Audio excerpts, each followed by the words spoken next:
Kali ini bertemu dengan Ibu Siti Sundari dari SMP Negeri 14 Surabaya. Baik anak-anak, bagaimana kabar kalian hari ini? Ibu harap semoga baik-baik saja ya. Ingat, di masa pandemi seperti sekarang ini, kita wajib lebih ketat menjaga kesehatan. Dan tentunya, jangan lupa terapkan protokol kesehatan. Seperti 1, memakai masker saat bepergian jauh. Yang kedua, rutin untuk mencuci tangan atau memakai hand sanitizer dan tetap jaga jarak. Pada pertemuan yang sebelumnya, kalian telah mempelajari tentang unsur, senyawa, dan campuran, bukan? Tentu Ibu harap kalian masih ingat pelajaran sebelumnya. Jika kalian masih ingat, coba jawab. Teh seduh termasuk jenis campuran apa ya? Apakah campuran homogen ataukah campuran heterogen? Ya, teh seduh merupakan contoh dari campuran heterogen. Di sini anak-anak, Ibu memiliki teh seduh. Bisa kalian lihat bahwa teh seduh ini masih terdapat ampas teh. Bu Sundari ingin sekali memperoleh larutan teh yang jernih, yang bersih, tanpa ampas. Apa kalian mempunyai ide apa yang harus Bu Sundari lakukan agar memperoleh larutan teh yang bersih? Baik, dengan cara disaring. Apakah dengan cara disaring, teh seduh dengan ampas teh ini bisa menjadi larutan teh yang bersih? Jika di rumah kalian memiliki teh seduh, mari kita melakukan percobaan bersama-sama. Kita siapkan teh seduh dengan ampas tehnya yang masih ada. Kita siapkan, tentu jika menyaring kita siapkan saringan. Dan kita siapkan wadah yang kosong. Teh seduh ini mari kita saring.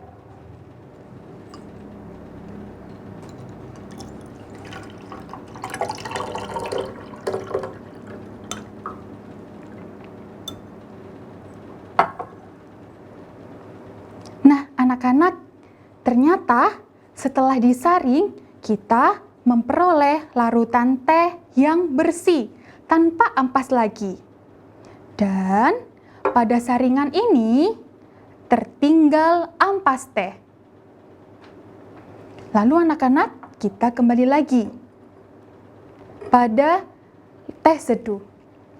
Teh seduh merupakan campuran heterogen. Dan setelah melalui proses penyaringan, teh seduh tadi sudah bersih dari ampas daun tehnya. Coba Ibu tanya, jika larutan teh yang bersih ini termasuk jenis campuran homogen ataukah jenis campuran heterogen?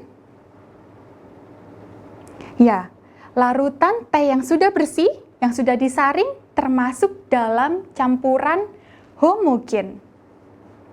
Dan yang tadi, teh seduh dengan ampas daun teh termasuk jenis campuran heterogen. Mengapa larutan teh yang bersih termasuk campuran homogen? Ada yang tahu mengapa termasuk jenis campuran homogen? Mari kita lihat pada gambar.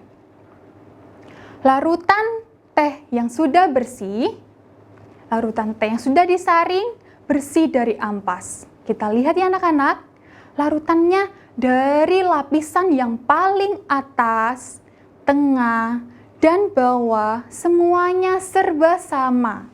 Sama bentuknya dan sama warnanya. Pada lapisan yang paling atas berupa cairan, yang tengah berupa cairan, dan yang bawah juga berupa cairan. Begitu juga dengan warnanya. Dari atas sampai bawah, warnanya sama, yakni coklat. Oleh karena itu, larutan teh yang bersih ini termasuk dalam jenis campuran homogen. Tercampur dengan rata dan tercampur dengan sempurna. Seperti yang Bu Sundari bilang sebelumnya, bahwa pemisahan campuran tidak hanya proses penyaringan saja, tetapi juga ada beberapa jenis pemisahan campuran yang lain. Di antaranya ada filtrasi, dekantasi, evaporasi, kristalisasi, kromatografi, sublimasi, sentrifugasi, corong pemisah, dan distilasi. Wah, apa itu, Bu? Begitu banyak sekali istilahnya. Nah, anak-anak, jangan khawatir, kita akan bahas satu persatu. Untuk yang pertama, yakni filtrasi. Apa itu filtrasi? Filtrasi merupakan proses pemisahan campuran, cairan, dan zat padat berdasarkan perbedaan ukuran partikel. Tentu saja, filtrasi menggunakan alat. Alatnya berupa alat penyaring atau filter atau saringan. Hasil dari proses filtrasi berupa filtrat dan terdapat sisa yang dinamakan residu berupa endapan.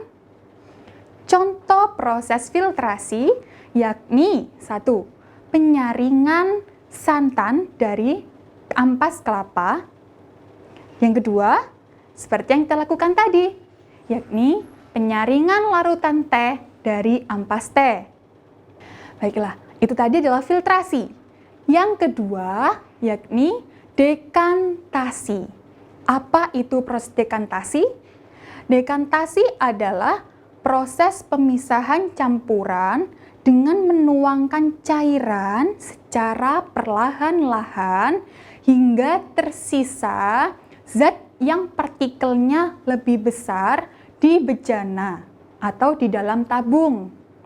Nah, anak-anak, dekantasi ini tentunya menggunakan dua wadah. Satu, wadah yang berisi campuran, dan satu lagi adalah wadah kosong sebagai tempat filtratnya. Hasil dekantasi berupa sentrat, sedangkan sisanya residunya berupa endapan. Contoh dari proses dekantasi adalah pemisahan larutan kopi dari ampas kopi dan pemisahan kalium bitartrat pada anggur. Selanjutnya yang ketiga adalah proses sentrifugasi, yakni metode pemisahan untuk memisahkan padatan yang sangat halus dengan jumlah campuran yang sedikit. Sentrifugasi menggunakan alat yang namanya sentrifuge. Campuran hasil sentrifugasi terbagi menjadi dua fase, yakni fase cairan yang ada di bagian atas disebut dengan supernatan dan yang di bagian bawah disebut dengan padatan atau pelet. Contohnya yakni pemisahan sel darah merah dari plasma darah. Untuk proses pemisahan campuran yang selanjutnya adalah proses kromatografi. Kromatografi adalah metode pemisahan campuran yang didasarkan pada perbedaan kecepatan merambat antara partikel-partikel yang bercampur dalam suatu medium diam yang kemudian dialiri oleh medium bergerak. Proses kromatografi ini terdapat 4 jenis. Ada kromatografi kertas, lapis tipis, kolom, dan gas. Alat yang digunakan menggunakan kertas kromatografi, air sebagai pelarutnya, wadah pelarut, dan penyangga kertasnya. Contoh proses kromatografi ini adalah pemisahan zat warna tinta. Dan juga dalam bidang kesehatan, pemisahan zat narkoba dalam tes urin. Proses pemisahan campuran yang selanjutnya adalah proses sublimasi. Mungkin kalian sudah tidak asing lagi dengan kata sublimasi, menyublim. Biasanya terjadi pada kamper atau kapur barus. Nah, sublimasi ini anak-anak adalah proses metode pemisahan campuran yang didasarkan pada sifat menyublim zat dalam campuran. Tentu saja menggunakan alat sublimasi. Nah, untuk yang kali ini anak-anak, campurannya harus terdiri dari zat yang bisa menyublim dan yang lainnya merupakan zat yang tidak menyublim. Contohnya, pemisahan kamper atau kapur barus yang tercampur dengan pasir. Yang selanjutnya, yakni proses atau metode pemisahan campuran evaporasi. Apa itu evaporasi? Kalian juga sering mendengar istilah ini dalam proses daur air. Betul kan? Nah, evaporasi adalah penguapan, benar sekali. Yakni proses pemisahan zat padat dari larutannya dengan cara menguapkan pelarutnya. Coba, proses evaporasi ini seperti pada gambar terjadi dari peristiwa apa ya? Nah, terjadi pada peristiwa pembuatan garam dari air laut. Nah, anak-anak, evaporasi ini dapat dilakukan bila campurannya memiliki titik didih yang berbeda. Saat campuran tersebut dipanaskan, maka pelarutnya akan menguap, sedangkan zat terlarutnya akan tertinggal dan membentuk kristal. Itulah yang terjadi pada pembuatan garam dengan air laut. Nah, anak-anak, untuk metode pemisahan campuran yang selanjutnya, yakni distilasi atau penyulingan. Sudah pernah mendengar bukan proses penyulingan? Sering mendengar proses penyulingan minyak lepas pantai bukan? Nah, itu merupakan salah satu contoh dari proses distilasi. Apa itu distilasi?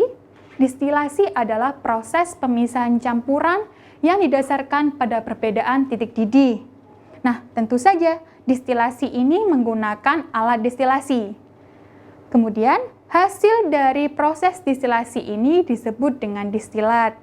Contohnya, seperti yang sudah Ibu katakan tadi, pada proses apa anak-anak? Ya, pada proses penyulingan minyak.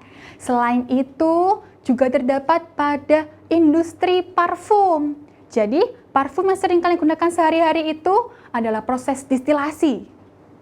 Kemudian ada juga pemurnian air. Nah, anak-anak, distilasi ini terdapat alatnya. Alatnya apa saja, Bu? Terdapat di laboratorium atau di industri besar. Nah, tentu saja di sini menggunakan prinsip penguapan, dipanaskan campurannya tadi. Kemudian uapnya akan dialirkan ke pendingin. Jadi uapnya didinginkan anak-anak. Tadinya uap itu gas, ketika didinginkan, maka akan membentuk zat cair. Loh, zat cair apa, Bu? Apakah zat cairnya sama dengan zat cair yang dipanaskan di awal tadi? Tentu berbeda. Zat cairnya berbeda ya anak-anak ya. Zat cair yang tadi adalah zat yang kita cari. Misalnya minyak bumi atau parfum. Begitu anak-anak ya, yang dapat Ibu Sundari sampaikan tentang pemisahan campuran dari awal hingga akhir. Semoga harapannya Bu Sundari kalian bisa menciptakan hasil karya yang bermanfaat untuk kehidupan masyarakat. Begitu dari Ibu, cukup sekian dari Ibu. Wassalamualaikum warahmatullahi wabarakatuh.